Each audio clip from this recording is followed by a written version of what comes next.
It's Hall of Fame Day, and it's one of the great days of the baseball calendar. We have a great class this year. Sadly, two of them are not with us for the celebration, and there was no reason for that.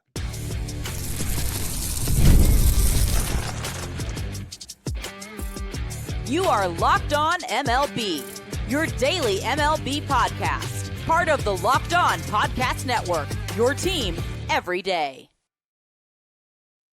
Hello, baseball fans. Welcome to Locked On MLB, part of the Locked On Podcast Network, where it's your team every day. This is the daily podcast. We talk about all of Major League Baseball. I'm your host, Paul Francis Sullivan. Please call me Sully. This episode is brought to you by Monarch Money. Take control of your finances with Monarch Money. Use code Locked On MLB at monarchmoney.com for 50% off your first year. You can follow us at Locked On MLB Pods on Twitter or whatever they're calling it these days, and on Instagram. I'm your pal Sully Baseball Podcast on Instagram, but the best way to get a hold of me is right here on the YouTube page for those of you watching. No matter where you're leaving messages on the social media world, make sure to have that hashtag EverydaySully. It helps us find your questions or find your comments. And I know I've been promising a viewer response episode for a couple of weeks now, and I've been derailed by big news. Let's get to the trivia question because it's going to lead directly to something I'm going to be talking about in one of the segments here, and that is what veteran all-star collected the first walk-off postseason victory in Toronto Blue Jays history? And nobody got it right, actually. A couple of people took the bait, and Herman Grid said, I'm going to go with the obvious Joe Carter. Yes, Joe Carter had the most famous walk-off hit in Toronto Blue Jays history. But by the way, the Blue Jays also got a walk-off hit in the 1992 World Series as well, not to end the series, but to win Game 3. But that's not the first one. The first walk-off victory of the postseason by the Toronto Blue Jays was Game 2 of the 1985 American League Championship Series. And it was a walk-off hit by Al Oliver. And Al Oliver was a wonderful player who finished his career. He played his final games in the major leagues with as a member of the Toronto Blue Jays, and in that year's ALCS. I'm going to bring that up for a very important reason later on in this particular segment. It's Hall of Fame Day, and it's always a wonderful day. I've been to Cooperstown. I went to Cooperstown last year. I'm not going to lie to you. I've been checking Zillow out. They're looking for a home in Cooper. I would live in Cooperstown. I could easily live in Cooperstown. It's a beautiful town. I would love to be around people going to daily baseball pilgrims. I'd love to be working in the Hall of Fame and giving the tours of the stuff, if that would be a wonderful thing. And they have schools there too, so I could teach special ed. So if anyone knows anything, I would love sending it out to the universe, teach special ed in Cooperstown and give tours of the Baseball Hall of Fame. There's a fantastic room there called the Giamatti Research Room. It's a library. You could go in there and do all sorts of baseball research. And I went there. It was like being in heaven. Beyond just the museum and the Hall of Fame itself, it was just pure. It was. I died and went to Sully heaven. And we are going to be honoring a great class this year. Obviously, Ichiro Suzuki, who basically changed how we thought of position players in Japan. And we're now living in a world where you have not just obviously, Shohei Ohtani, but you have Seiya Suzuki as well. You've had stars like Hideki Matsui. You've had wonderful players coming from Japan who've changed the game for the better. And Ichiro was, he was the hitter who led the way. Obviously, players like, Hideo Nomo and Kasazaki came out before him. But as a hitter, we never saw a player like Ichiro show up in the middle of the steroid era and turn the game upside down. CC Sabathia, one of the final aces we've seen developed in Major League Baseball. I'm going to talk a little bit about aces and some of my thoughts about that. But he is certainly deserving of his election to the Baseball Hall of Fame. Sadly, we're seeing the election of Dave Parker, who should have been in there a long time ago. And there was no reason for him to be posthumous. I think he should have been elected by the writers, but he's been on veteran committees before, didn't get elected, and he was alive when he was selected, but he was in great, his illness got the better of him. I'm Billy Wagner also got in, wonderful relief pitcher, one of the great relief pitchers of all time. uh I have no problem. Great selection. And of course, Dick Allen, who was one of the great offensive players of his era and arguably of all time, because he was playing in a pitcher's era and putting up phenomenal numbers. I know that he came within one vote of getting in by a Veterans Committee in his lifetime, and he didn't, and it has to be posthumous. We, I hate posthumous entries because they didn't add any numbers to their stats over the years, and when you see people like Ron Santo or Minnie Minosa who get in after they were gone. This isn't a situation like Gil Hodges, who died suddenly in 1972, or Roy Halladay, who tragically died in the plane crash. I mean, these are people who could have gotten in during their lifetime, and we would have had super cool Dave Parker with his, if you hear any noise, it's just me and the boys bopping shirt, or Dick Allen recreating him with a cigarette and juggling the baseballs. You could argue that Dick Allen saved baseball, the American League baseball in Chicago, at least for the time being, when he came in, had the phenomenal 1972 season and sparked interest in the White Sox. Dave Parker did everything. He was a batting champion with power and a gun for an arm, and won himself titles in 1979 and 89 with the Pirates and the A's. By the way, both of those teams' last titles. Oh dear. And I wish they were still alive, but we're going to have a great ceremony. My friend Chris Regan is there, and saying that there's so many Japanese fans there, but there are going to be lots of fans there, probably lots of Chicago and Philadelphia fans honoring the great Dick Allen. They're going to be singing "We Are Family" for Dave Parker, yet another member of the family in the Hall of Fame. And and of course, CC Sabathia is going to bring in fans from Cleveland and fans from New York, and I hope a few fans from Milwaukee, because he helped pitch them into the playoffs for the first time in decades. And it's going to be a fun day. There's going to be tears and everything like that. And one of these years, I'm going to go there for the ceremony. It's one of those pilgrimages for me. But we're going to have a ballot next year.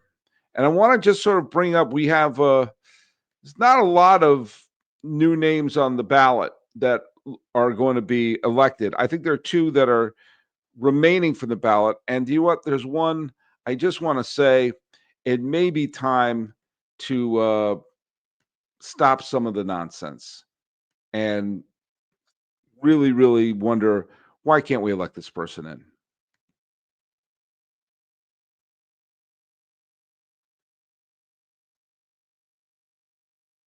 All right, let's hear from our good friends over at Monarch Money. Now, ever wish managing your money felt easier? With Monarch Money, it can. Whether you're growing your savings or planning for a big purchase, Monarch puts you in the driver's seat. It's like having your own personal CFO, giving you full visibility and control over your finances. Monarch Money is more than just a budgeting app. It's a complete financial command center where you can track your accounts, investments, and spending in one place. So in addition to managing your money, you're also building wealth. Now, if you're tracking your spending with Monarch, you can find subscriptions that you forgot about or maybe are duplicate. Get those out of the way. If you're trying to get a savings built up for a specific thing, a house, an education, a new car, a trip to Cooperstown, you know what? Monarch Money helps you all the way. And if you have a wife, a husband, a partner, whomever that you're sharing your accounts with, all your accounts can be put in one place. And you can take control over your finances with Monarch Money. You can use code LOCKEDONMLB at monarchmoney.com for 50% off your first year. That's monarchmoney.com. Code LOCKEDONMLB for half off your first year. That's at monarchmoney.com.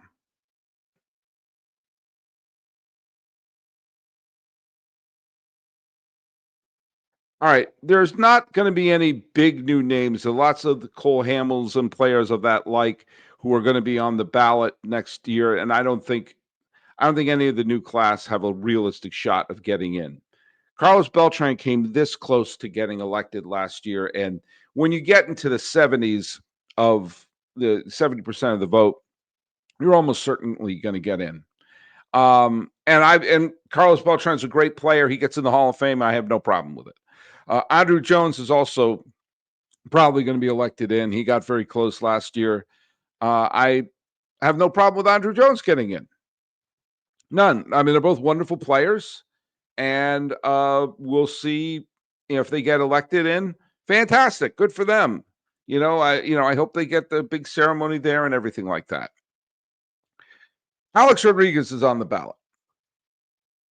Alex Rodriguez is one of the best players you ever saw play. Period. End of sentence. He is the greatest third baseman in the history of the New York Yankees. Period. End of sentence. I know he came up small in a bunch of postseasons. He came up huge in the 2004 playoffs until after Game 4. In other words, if Mariano Rivera could have nailed down that save, he would have been a superhero. And the Yankees probably would have won the World Series that year, and he would have been a beloved Yankee a la Reggie Jackson. Yeah, I said it. He was the best third baseman in Yankee history. It's not even close. Arguably, he's the best shortstop in Yankee history. We never got to find that out because Derek Jeter, who would have done anything for a World Series championship except have the superior shortstop play, the Yankees don't make the postseason in 2005 without Alex Rodriguez. They don't make the postseason in 2007 without Alex Rodriguez. And Alex Rodriguez put the team on his back and hit huge home run after huge home run, and they don't win a 2009 World Series title without him. How would you like Yankee history where they haven't won a World Series since the 2004 collapse? I'm just saying. Yeah, he did PEDs. So did David Ortiz. He's in the Hall of Fame. So did Pudge Rodriguez, who's in the Balco report. He's in the Hall of Fame. And there's some that are a lot of, come on, who are we kidding? Skinny Jeff Bagwell becomes friends with Ken Caminiti. He blows up like a mad Bruce Banner and suddenly becomes a Hall of Fame slugger. I think David Ortiz belongs in the Hall of Fame. Jeff Bagwell belongs in the Hall of Fame. Pudge Rodriguez belongs in the Hall of Fame. But we can't be sanctimonious about PEDs and celebrate them. We can't. The only reason Alex Rodriguez is not in the Hall of Fame is because people didn't like him. And they didn't like him before the PED suspension. And that's silly. That's silly with a capital silly. There's a lot of unlikable people in the Hall of Fame. Freaking Tom Yawkey's in the Hall of Fame. Rip that plaque down and melt it down. Holy Toledo. But yeah, do you think A-Rod was a phony? Maybe. I don't know. I never met the guy. I have a feeling there's several phonies in the Hall of Fame already. Call me crazy. Did he say some things that were kind of dumb? Yeah, so did Chipper Jones. And Chipper Jones belongs in the Hall of Fame. So A-Rod, one of the greatest offensive players we ever saw, the greatest third baseman in the history of the New York Yankees, multiple MVP winner, including 2 with the Yankees, and he's not in the Hall of Fame. He's on the ballot. Are we worried about are we worried about offending someone? Worried about offending Willie Mays, Frank Robinson, Henry Aaron? I made the In Memoriam video every year. I can tell you, all 3 of them are dead. Alex Rodriguez is a Hall of Famer. There's no getting around it. There's no argument against it. Now, Manny Ramirez is also still on the ballot. Yeah, I know he got suspended a couple of times, but you know what? I'm sorry, he's a Hall of Famer. And he should go to the Hall of Fame if for no other reason than he would probably have the most banana speech in the history of Cooperstown. What are we doing? How are we going to play this sanctimonious game? We're going to wait for A-Rod to be a posthumous entrance into the baseball Hall. Is that what we're trying to do here? And we had to go through the silliness of Bonds and Clemens not being in and Sosa McGuire, who saved baseball. You may not want to hear that, but that's factual. You know, I mean, if you just use Barry Bonds' numbers before he ballooned up, he's a Hall of Famer. If you just use Roger Clemens' numbers before he showed up in Toronto, he's a Hall of Famer. This is just silly. It's silly. It's silly with a capital silly. Put A-Rod in. And there's some other players who we should think about before we start doing more posthumous elections. Tommy John should be in there as a pioneer. He got to. I mean, if I don't really care much about wins and losses, but he was this close to being a 300 game winner. So he would have been in just on the merit of his pitching, but like being a pioneer the way he was, get him in there. Dave Stieb, the best pitcher of the 1980s. He was. You can look it up. Not by wins and losses, but by almost every other metric. He was one of, if not the best pitcher in the American League in the 1980s. No offense to Jack Morris, no offense to Roger Clemens, who didn't show up till the mid-1980s. It was Dave Stieb. Get him in there before it gets too late. Al Oliver, who I mentioned in the opening there. Al Oliver, career 300 hitter, batting champion, got within striking distance of 3,000 hits. And the only reason his career ended in the 1985 American League Championship Series was collusion. Owners were colluding to not sign free agents. This is the single most underappreciated scandal in the history of baseball, that the owners got together and said, we're not going to sign players even if they are going to help us, because we're going to try to drive down their prices. And Al Oliver was a few years removed from being a batting champion and was still a more than capable DH and could have found a home to bring his valuable bat, and he got up to 2,700 hits. He could have played for 3 or 4 more years. And if he got 100 hits each year, guess what? He's up to 3,000. And then we're not even having this conversation. The only reason he didn't get that was because of, say it with me, the most underrated scandal in the history of baseball. And I will say it's worse than the PED scandal. You know why? Because the guys who use PEDs, the Rafael Palmeiros, the Jason Giambis, the Sammy Sosas, the Mark McGuires, the Jose Cansecos. By the way, Jose Canseco may be in there as a pioneer as well. The A-Rods, the Ortizes, and yeah, I'll say it, the Bagwells of the world did that because they were trying to win. The owners got together and did a scandal to prevent them from winning, to artificially lower prices of free agents. Teams that were this close to being pennant winners, who could have signed Tim Raines, a Hall of Famer in his prime, said not interested. Jack Morris, who, all right, I would pick Steve over Jack Morris, but Jack Morris was still a fantastic pitcher. No one wanted to sign him. Andre Dawson, a future Hall of Famer, had to show up at camp and with a blank contract, and he got a massive pay cut. And that was the only reason he signed with the Cubs. Al Oliver's career would have gone on. He would have gotten real close to 3,000 hits, if not clear it. He was a phenomenal hitter. And we would be talking about him as a Hall of Famer. And yet another Pittsburgh Pirate in the Hall of Fame. And Montreal Expos and Ranger and a couple other teams he played for, including the Toronto Blue Jays. So let's consider Oliver and Steve and Tommy John, just off the top of my head, as 3 who deserve a good long look and put him in the Hall of Fame before it's posthumous time. And let's not have all the PED users go in posthumously as well. But well, look, it's fabulous times in baseball. I love Hall of Fame weekend. It's a great celebration of the game, and it's really tough for me to be cynical about it. I know you can be cynical about the Hall of Fame this and the Hall of Fame that, but when you go to Cooperstown, man, it's as close as I'm going to get to a real spiritual experience. And do you know what? It's one that I want to celebrate. I just want to make sure we celebrate all the great ones.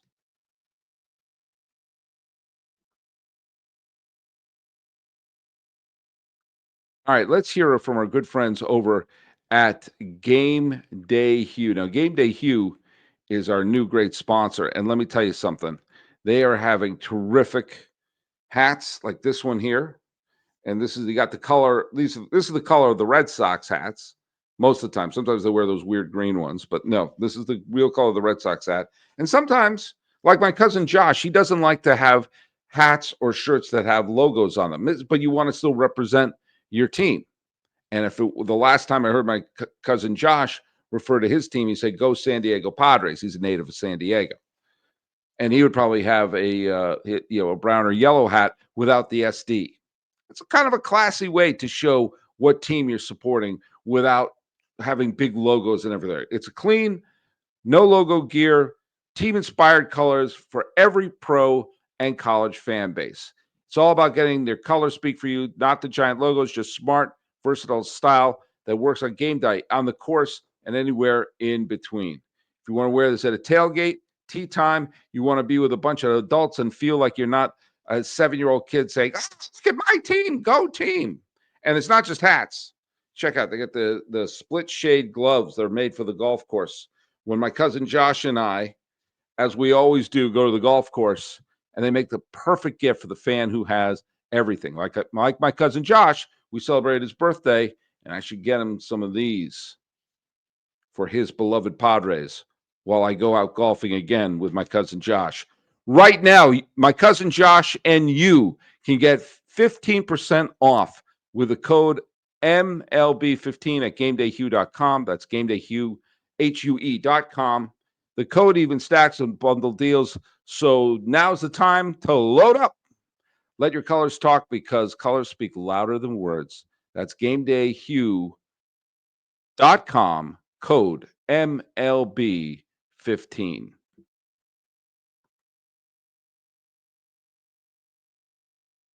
Um, Quick look at who owned baseball for Saturday, which was a wild and strange day of baseball. Look, the Blue Jays just keep winning. Kevin Gausman struck out 10 Tigers over 7 innings, and the final score was 6-1 Toronto. That's misleading. It was a really good game until the late innings. Dane Myers singled homer and walk, stole the base. The Marlins won again. They are creeping closer and closer to 500. It's phenomenal. Jarren Duran went 3 for 4. The Red Sox somehow doubled up the Dodgers 4-2, and Andruw Abbott held Tampa Bay to 2 hits and 1 run over 6 innings as the Reds, who are creeping back into this, won 6-2. Michael Harris II, not the first, but the second, had an unbelievable day for the Braves. He homered, doubled, and got 2 triples. He was a single short of the cycle, but the Braves fell to the Rangers, who again are on a rampage. Not quite a playoff team yet because both Boston and Seattle won. Merrill Kelly pitched in the 7th, allowed 1 earned run and 1 unearned run over 6 2/3 innings, but the Diamondbacks were blanked by the Pirates. And Tarek Skubal pitched great against Toronto, but the Tigers' bullpen stunk. And Giancarlo Stanton hit a home run and a single, but the Yankees lost to the Phillies. And of course, the horrible news for the Yankees is they're going to be without Aaron Judge. Certainly to finish the series against Philadelphia, which it was the first 2 games have been disastrous on the field for the Yankees. They lost both games. They let up a ton of runs. Today's game was 9-4. It was never that close, but they're in danger of being swept. And if they lose tomorrow, and let me just put it this way: if they lose tomorrow and they're going up against a Phillies team, and let's say Boston wins, and let's say Seattle beats the Angels, if those 3 things happen, then those 3 teams are in a virtual tie. And the Rangers are breathing down their neck. There is a much greater than 0 chance that the Yankees could miss the playoffs. And if they don't have Aaron Judge in that lineup, I don't care how many, trades for infielders they make. They brought in Rosario today. I'm sorry, you take that Jenga piece out of Aaron Judge, then this is a bad lineup, not a weak lineup, a bad lineup, and an incompetent defensive team. And their starters are not giving them length. Stroman was taken out of the game out in the 4th. So that bullpen is going to be worn to the bone. And if the Red Sox, Mariners, Rays, and Rangers, if those 4 teams over the final, 60 some odd games of the rest of the season, if they play 3 games better than the Yankees, not 10 games, not 15, just 3 games better than the Yankees the rest of the way, then the Yankees are going to miss the playoffs for the second time in 3 years.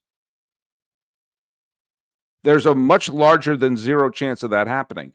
But I'll tell you what, there's a 0 chance of happening of Cashman or Boone being held accountable. Nothing will happen to their jobs. Do you know why? Because if Judge goes on the injured list, and we know he's going to miss 10 games, and they're against Philadelphia and Tampa Bay. Tampa Bay has a chance to make up 2 or 3 games in this race on the Yankees. And these injured list stints usually don't go, if it's a 10-game stint, they're usually not back 11 days later. And if they're going to play Giancarlo Stanton in the outfield, he's going to be in a full body cast in 3, 2, 1. You know it. I know it. That's why he's been a DH. But if this happens, and if they miss the playoffs, or if they get bounced, if they manage to hang on, this team's getting clobbered in a short series. Nothing's going to happen to Cashman's job, even though the issue for the past 4 or 5, if not 10 years, has been roster construction, which he is responsible for. And Aaron Boone, who's managing the team, and there's no accountability, they are not going to be fired. There's a better chance that they hire me to be the manager than firing Aaron Boone or Cashman, because they have the built-in excuse. Well, injuries to Cole and Judge, you lose a Cy Young winner and a MVP, that's going to happen. We just got hit with injuries. Bad luck. And they're going to move on. Nothing's going to change. And we're going to be here next year, and you can write it in ink. We're going to be here next year in late July talking about the poor roster construction of the Yankees and how Boone is not holding anyone accountable. It's starting to look like the fluke was the pennant. The fluke was not them missing the playoffs in 2023. It's really looking like them getting into the postseason and beating a okay but not great Royals team and a flawed Cleveland team last year. And they went into the World Series and faced a Dodger team, and the only game they won against the Dodgers was the game that the Dodgers punted and played a bullpen game. They were up 3-0, and they said, we can afford to punt. And even in that game, the Yankees were behind. It took a Volpe grand slam to have them win that game. Nothing's going to change because they have the built-in excuse that Judge is hurt and Cole is hurt. The Yankees can show us all something by playing well despite the injuries. The Braves lost Ronald Acuna Jr. in 2021, their MVP candidate, a phenomenal player who you know and I know is a great player. They lost him in 2021. He didn't play the second half of the season. He was injured for the postseason. Their entire outfield was decimated, and the Atlanta Braves won the World Series. You can win with your star player out. Year in and year out, Frank Thomas was the star of the Chicago White Sox, except for 2005, where he only played, I think, maybe 20 games. He still hit 15 home runs or something crazy like that. But by the time they got to the World Series, his foot was in a big ski boot. He didn't play a single postseason game in 2005 after being the shoulders that carried the White Sox for a decade and a half. And they won the World Series. By the way, the next year, Frank Thomas was in Oakland and slugged the A's almost single-handedly into the American League Championship Series. But I digress. You can lose a big player and still win. It's happened. It's happened before and it will happen again. If the Yankees can do it, I give them lots of credit. I don't think it's going to happen. But we'll see. We will see. But I'll tell you what we're going to do right now is we're going to tell you the trivia question, which is we're talking about some of the great players not in the Hall of Fame. Now, I'm not a big fan of WAR, but it's an interesting sort of jumping off point for comparing players. And it's where our trivia question would be is how many players in the top 20 career WAR are not currently in the Hall of Fame? How many players in the top 20 of career WAR are not currently in the Baseball Hall of Fame? Put your answers right down here, and you can follow us at Locked On MLB Pods on Twitter or whatever they're calling it these days on Instagram. And thank you so much for making Locked On MLB your first listen today. For your second, check out the all-new Locked On MLB Game Night. Every game, every team, every night, all season long. Get local analysis on a national scale. Find MLB Game Night and Locked On MLB on YouTube or wherever you get your podcasts. Talking about the Cooperstown weekend, next year's ballot, who we should be considering, why A-Rod belongs in the Hall of Fame, why Al Oliver deserves another look, and the Yankees, yikes. This has been Locked On MLB. I am your host, Paul Francis Sullivan. Please call me Sully.